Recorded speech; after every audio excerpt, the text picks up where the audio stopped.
Nornavio, Officer's Lounge. Galtirom sat patiently, waiting for the last member of the head officers to arrive. Unofficial social gatherings were a common occurrence. He was used to them, but that didn't mean it made them any easier to traverse. Before, under the command of Samuel Caiston, he was too busy to organize any such reunion, but he attended plenty during his long career. They were small affairs, in all honesty. Battlefields in which guns were traded in favor of words and strategies for fake smiles, unseen schemes, and the ever-present shifting possibilities of paper-thin alliances and potential ruptures of supposed friendship. A constant preoccupation for all nobles, to find those who you could take advantage of, who you needed to evade, and who were worthy of adulation. Sabraska Kaspars sat next to him, quietly sampling a cup of tea, while Lupin Lusanto, for once, was not working on a datapad, which explained why he looked so utterly bored. Saratan de Shire remained silent and stoic, a sharp contrast to her missing boisterous brother. They all arrived roughly at the same time for their social meeting, except for Fabian de Shire, though Saratan informed them that his tardiness was only momentary. Galt glanced at each head officer, wondering what they would say this time. During their previous reunions, he'd been largely excluded because he was initially on the Duke's side, as it was his duty as a vassal of House Caiston. Not after the capture of the pirates, those barriers had crumbled. Not enough to welcome him with open arms, but he wasn't shunned either. Yet he listened. Oh, he'd listened clearly. Enough to know that the recent events shook his fellow head officers. Not that I can blame them for it, Galt thought a moment before he saw Fabian making his way to them. No one said a word in the officers' lounge as the muscular man sat down, greedily drinking the tea that had been waiting for him. When he was done, he exhaled deeply, his throat rumbling without satisfaction or relief. "That man is a menace," Fabian said, causing Lupin and his sister to raise an eyebrow in confusion. "Talk about a conversation opener," Sabraska giggled. "Am I correct to assume you're talking about Sir Wyatt de Shire?" "Don't be intentionally obtuse, Kaspars." "Who else could he refer to?" Lupin questioned. "You're shaken, Fabian. I've overviewed the report of what happened planetside. Surely no surprises can be hidden," Saratan pointed out with masked curiosity. "You saw the sanitized version, Saratan," Fabian replied. "The princess, I fully expected to be ordered into holding silence, but I wasn't. Neither were my men. Her contempt for the rebels was on full display, and her enthusiasm to destroy them was tempered by the desire to bring forth great humiliation." He paused for a moment as a servant approached to refill his drink, but he stopped the woman. "Blue Whisper wine. I'm off duty." The servant bowed her head and proceeded to fulfill her orders. Once a fresh glass of blue-colored sparkling wine was served, he continued as he swirled the glass lazily in his hand. "I was informed about the Royal Marines. Princess Clara is many things, but a petulant fool she is not. However, what I saw—" His eyes narrowed as he took a sip out of his glass. "Do you recall the fake trial meant to root out the traitors back in the Exalted Virtue?" "How could we forget such a momentous occasion and what followed after?" Sabraska replied with a voice that carried sweet undertones. He did it again. "Openly. Without theatrics," Fabian said, ignoring Sabraska entirely. Wyatt Staples committed lèse-majesté with such a casual tone that it froze my spine when I heard him." "You lie." "You have to be lying," Lupin was the first to reply, his voice carrying measured outrage. "Brother, that didn't appear in the report," Saratan added, equally surprised as Lupin. Fabian nodded as his hand started to tremble ever so slightly. "I already told you, Saratan. You received a sanitized version penned by the Royal Marine Captain." Galt didn't say anything, limiting himself to pay close attention to every spoken word. Normally, the altering of information in an official after-action report carried hefty punishments, potential demotions, dishonorable discharge, and even death if the infraction was severe enough. But they weren't in a normal Royal Navy vessel. Extraordinary measures and events had been the new norm ever since the Noir Navio left on its voyage under the control of Princess Clara. I wonder how long it will take for them to realize that the princess is moving in unpredictable ways aided by her privy council, the red-haired man thought to himself as Lupin, now intrigued, leaned forth. "Surely Her Majesty was outraged?" Lupin asked, unsure. "If she was anything but amused, I did not see it," Fabian replied. "Not only that, I refuse to believe that Wyatt Staples has the wit of a mere commoner. The recording of his incursion, his victory against the Drazen, and the defeat of Maximilian Userek made it abundantly clear that he's a dangerous man." A terribly dangerous man who may kill or provide aid as his shifting mood dictates. He paused, shakily drinking his entire glass and quickly signaling for a refill. I saw it with my own eyes. Heard him. Witnessed it. Wyatt Staples didn't need an order. He acted in synchronicity with Lady Winfield. 2 precise shots were matched by the swift decapitation of 2 odious rebels. And yet, that display of brutality echoed by Royal Marines pales in comparison to Wyatt's sharp intellect. This time, Glatt couldn't stop a choked cough of amusement. I speak the truth, Fabian remarked, taking Galt's misstep as doubt. It was thanks to his input that an agreement was reached, earning himself a provisional position as mediator between House Ferentis, the rebels, and the princess herself. Moments before the decision was made, Lord Istanel and Wyatt shared a short walk away from prying ears. Words were exchanged. For what purpose, I know not, though I'm certain an alliance between the two has been formed. Do you understand, or must I speak more clearly? There is no need for that, my dearest brother, Saraton began, her voice tinged with the nervousness of a busy mind. If a count of a great house is willing to see a knight banneret as an equal and form an alliance with him so blatantly, in the name of Julius, who is this man? Nothing surrounding him and his actions makes sense. What does he want? What is he aiming for? His victories and accomplishments already set him apart from many. A lone wolf has spoken on his behalf. A princess sees in him a confidant, and Lady Cynthia sees fit to openly train him. Lupin swallowed nervously. Our strategic approach must be shifted, for our own sake. Sir Wyatt is not some dangerous animal that you must fear. Shame on all of you. That you were too blind to see what he represents is baffling to me. You first among them, Saratan, Sabraska pointed out with a winning smirk. I admit I allowed my prejudices to cloud my better judgment, Sabraska, but I see clearly now. Wyatt Staples is a dangerous, unpredictable man, and we know scant information about him. Let us assume that he truly yields from the Third Fleet. His records are lost to us, and there's no way to verify them now. What we see is what we know, and what we know could be fake, embellished, or confidential, Lupin added, earning Saraton's nod. You see in him danger. I see in him courage, honor, dignity, temperance, valor, and loyalty. It is why I chose to honor him upon his return from the gallant venture. Short-sighted fools, Sabraska exclaimed.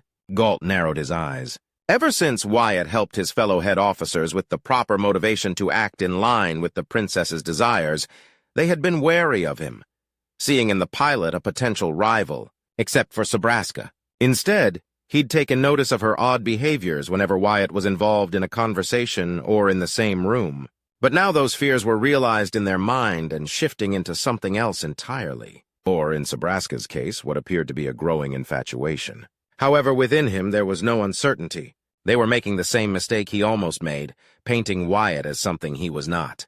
From experience and their interactions, he knew that Wyatt wasn't stupid, but to consider him a scheming genius or something similar was nothing short of absurdity. Yet at the same time, he couldn't speak in favor of dismissing those notions. If he moved to support him, they would believe themselves justified.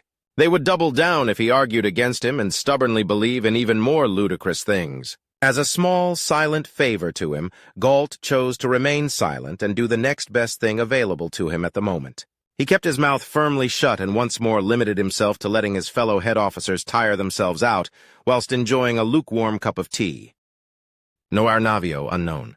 Wyatt opened his eyes only to find pitch-black darkness. Unable to see anything, he tried to move, but soon found that his legs, arms, torso, and neck had been bound, preventing him from moving. He didn't try to free himself, nor did he struggle.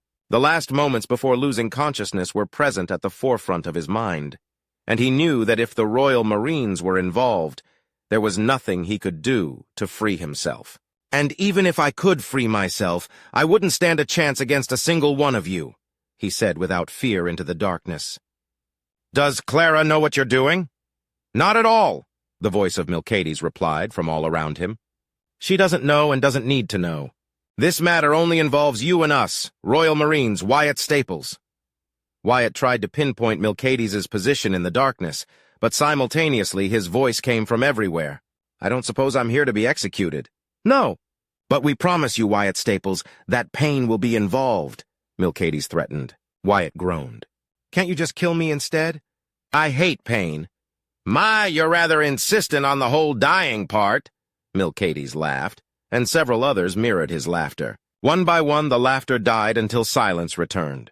Well, it seems like they really aren't going to kill me, or I'd be dead by now. Then, what is it that they want, and why did they bring me to wherever the hell I am? Wyatt thought deeply, trying to find a possible solution. After a short eternity, Wyatt found his voice again. Is this a test? Of sorts. However, I believe trial is a closer terminology, Milcades replied. Wyatt frowned. He had no clue as to what Milcades was planning.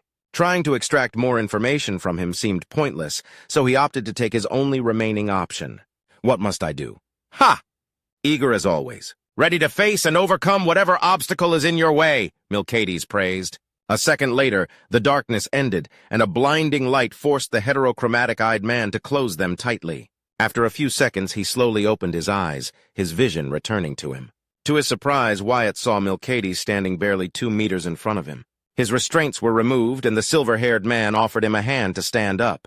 Wyatt took it, and then looked around, finding the rest of the Royal Marines without their helmets on. All of them, he noticed, were handsome and beautiful-looking in their own right. Most of them had silvery hair, while a few among them had jet black or an intense brown color in case of the oldest-looking among them.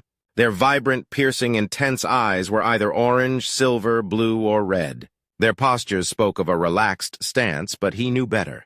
He'd seen them and Cynthia in action enough times to know that was but a gentle facade, as any of them could explode into motion at any moment. Beyond them, he found himself in a large space divided into several sections for unknown purposes. Behind Milcades, he saw what appeared to be furniture and a table with some strange tools resting on it. Returning his attention to Milcades, Wyatt pressed on. Are these your quarters? Perceptive, Milcades answered. Not really, Wyatt chuckled. The organization is odd, but not that different from commoner bunking quarters. I also don't see an exit, which means we're in a secluded deck of the ship. Again, perceptive and correct, Milcades repeated. Wyatt's expression slowly turned serious, shifting his gaze at Milcades directly into his orange, fiery eyes. What am I to do? Nothing, Milcades replied with a smile, confusing Wyatt. You've already passed our little trial. Wyatt blinked in stupefaction, his mouth agape as he tried to find anything to say. For several moments he failed. Eventually, however, he raised his arms. I don't understand, Milcades. Milcades and the rest of the Royal Marines chuckled for a few seconds. I don't suppose it would make much sense to you. But for us? Oh, it tells much! Milcades shortened the distance between them and placed a hand on Wyatt's shoulder. The trial began as soon as you woke up. Darkness reveals many truths that most people like to keep hidden deep within. After you woke up, Milcades explained, you quickly realized your position, quickly determined that trying to free yourself was pointless, and instead, you calmly addressed us. As if that wasn't enough, you showed no discomfort in the darkness, fear, doubt, or weakness, even at the prospect of pain. You didn't bother to beg for your life or try to negotiate for your freedom. All excellent qualities, he finished as a smirk painted his lips. Wyatt crossed his arms and matched Milcades' smirk. Some would say that I'm a coward. Some would, Milcades admitted. But we are not some, Wyatt. We are Royal Marines, defenders of House Astor and their bloodline. You demonstrated a cold calm that few possess. You quickly summarized your position and were ready to die without hesitation. Oh, Wyatt, hesitation is not in our vocabulary. Doubt is anathema to us. Each and every one of us would gladly give our lives for House Astor if need be. And you, my friend, showcase those very qualities as fiercely as any of us. The orange-eyed man smiled widely as his eyes reflected pity and admiration in equal measure. In another lifetime, under other circumstances, perhaps you could have become an exceptional Royal Marine. Perhaps, Wyatt offered, reaching for Milcades' shoulder, too. So you're not making me into a Royal Marine, right? Sadly, that remote possibility died after you turned a year old. The requirements to become a Royal Marine are strict and unique. The rejects are turned into agents under the service of House Astor, but never Royal Marines. However, although you can never become a Royal Marine, that doesn't mean that we don't recognize those who embody our same ideals, our mission in life, our duty. Tell me, Wyatt, would you give your life to protect the Prince, Clara, or any other member of House Astor? Were there to be no other option? Without a doubt, Wyatt replied instantly. Frata! Frater! Frater! The rest of the Royal Marines chanted in unison as they beat their chests in a synchronized rhythm. Milcades smiled proudly, shaking Wyatt's shoulders a few times before letting go. I know you would, Wyatt. As a sign of our trust and to further thank you for everything you've done so far, please etch these words into your memory and never forget them. He took in a deep breath. Frater noster es. Frater noster es. Wyatt repeated the strange words rolling off his tongue, and for a moment he felt a weight to them that was gone the next instant. Frater noster es, he repeated, ensuring he'd memorize them. Never pronounce those words carelessly. Never write them down. Never reveal them. Keep them, seal them, and unleash them only when there is no other choice, Wyatt. Tell those words to any other Royal Marine alive, and they shall aid you in whatever task you carry. Do you understand? Milcades said with a heavy, serious tone. Wyatt nodded solemnly. Excellent. Now then, it is time for you to receive a gift right under your skin. Atuccio. Levison! Milcades commanded as he turned to face the table. Before Wyatt could react, he was firmly grabbed by 2 Royal Marines and made to bow his head deeply. Milcades? I did promise there would be pain, didn't I? Milcades reminded Wyatt. This is a hollow tattoo. Nothing more than a brand of recognition. Completely safe, under the skin, and only activates under certain conditions. Completely cosmetic, I assure you. That doesn't reassure me in the slightest. Wasn't that just part of the trial? Wyatt asked, glad that he couldn't see what instrument was making spinning, snapping, and clutching noises at the same time. In your dreams, Milcades replied with a chuckle that was matched by the others. He positioned himself behind Wyatt and gently tapped the base of his neck. Don't worry, it only stings and burns for a few minutes. Oh, and don't tell Clara any of this, will you? Let this be our little secret. It's so difficult to keep a secret from her. It's almost as if she can read our minds, wouldn't you agree? Wyatt closed his eyes and inhaled deeply. Let's get this over with. Ah! He screamed at the same time his entire body went rigid. Nornavio, Wyatt's quarters. A few minutes, eh? Wyatt winced as he rubbed the back of his neck again. He didn't want to, but he couldn't ignore the discomfort that prevented him from laying on his back. Worst of all, the itching was driving him crazy. Try as he may, he couldn't last more than a couple of minutes without succumbing to the infernal itch of the red spot left on his neck. It would go away eventually. But eventually couldn't come soon enough, in his opinion. Lieutenant Wyatt, Ensign Raquel Otillo requests permission to speak with you, the AI informed. Groaning as he scratched his neck one final time, trying his best to ignore the jolts of pain it caused, Wyatt stood up and opened his door. Is something the matter, Raquel? He asked as cordially as he could. May I come in, sir? I wish to apologize to you for everything properly, said Raquel with evident difficulty. Clearly, she wasn't the sort who admitted her mistakes willingly and easily. Wyatt replied by stepping aside. She entered, and the door closed behind her. Sir, Are you feeling all right, sir? I'll be fine. It's just an itch, Wyatt replied, urging her to continue. Right. Closing her eyes, Raquel took a moment to gather her courage, then straightened her posture. Sir, I wish to apologize for all my previous transgressions and preconceived assumptions about your person. For that, I admit my wrongdoings, and I will accept any punishment you deem fit to lay upon me, sir. Preconceived assumptions? Wyatt repeated, confused by her apology. Wait, are you apologizing for the Glory Kills incident? If so, then there's no need, Raquel. I said my piece, and you've done your best to follow my instructions. Don't forget it was you who took Maximilian out. Raquel was momentarily stunned by Wyatt's open admission, but shook her head. No, sir. I thought you were an ingrate, she confessed, expecting anger. Instead, Wyatt stared at her with a raised eyebrow. Oh, ungrateful. I thought that you were ungrateful given your prestigious position. Then as I learned more of you, your skills, your talents, I came to believe you were some pompous, arrogant buffoon lording his status above all others. But at every turn, I learned more about, sir. I was arrogant, jealous, selfish, envious, and so much worse. For that, I once more apologize and hope that I can earn your forgiveness. Wyatt stared at her for long, silent moments, trying to find any form of deceit or lies. He found none. The usually headstrong, combat-ready, and more than a little bloodthirsty woman he'd come to appreciate as part of his squadron had opened up to him about something he hadn't noticed. The same had happened to varying degrees with his other squad mates. Was he a bad officer for not noticing before? Had he failed to act in response to their actions instead of approaching them first? His eyes narrowed and shook his head a few times. Is that why there are so many red marks on your profile, Raquel? Partially, she answered, lowering her head slightly. I know I'm a good pilot, but that's not enough. I want to stand on my own feet so that I can dictate my own future and not be subjected to the whims of others dictating what I should do or not. I want to be free from the clutches of an uncaring man who claims that by parading me as a slab of meat to the highest bidder just so he can get a few scraps more of influence, is doing so with my best of intentions for my future. I much prefer the thrill of combat than listening to another dull speech about lands, taxation, and countless potential suitors in a party full of backstabbers and poison instead of wine. She shook her head slowly, her hands clenched tightly into fists, shaking with every word she spat with resentment.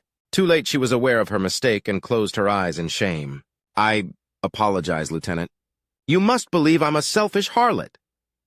If you're a selfish harlot, then I'm a selfish bastard, Wyatt replied, gaining her attention as her eyes opened and focused on him. You had your motives to join the Royal Navy, Raquel. I'm no different. I joined because since my childhood I've always wanted to be among the stars, cruising the void. And as a commoner, my goal was simply to retire with a good pension and live the rest of my days as peacefully as I could manage. He smiled and her eyes widened. Isn't that selfish of me? Perhaps. I call it a fair trade. Sir, Wyatt, I don't know what to say. No one has ever admitted such a thing to me before, Raquel replied softly. Wyatt shrugged. We're all selfish one way or another. It's part of being human. Or that's what my mother believes in, he chuckled. I accept your apologies, Raquel, even though I have nothing to forgive. Wyatt, Raquel smiled, then shook her head and saluted. Thank you, Lieutenant. Wyatt saluted back before Raquel left his room. He smiled. The itch was gone,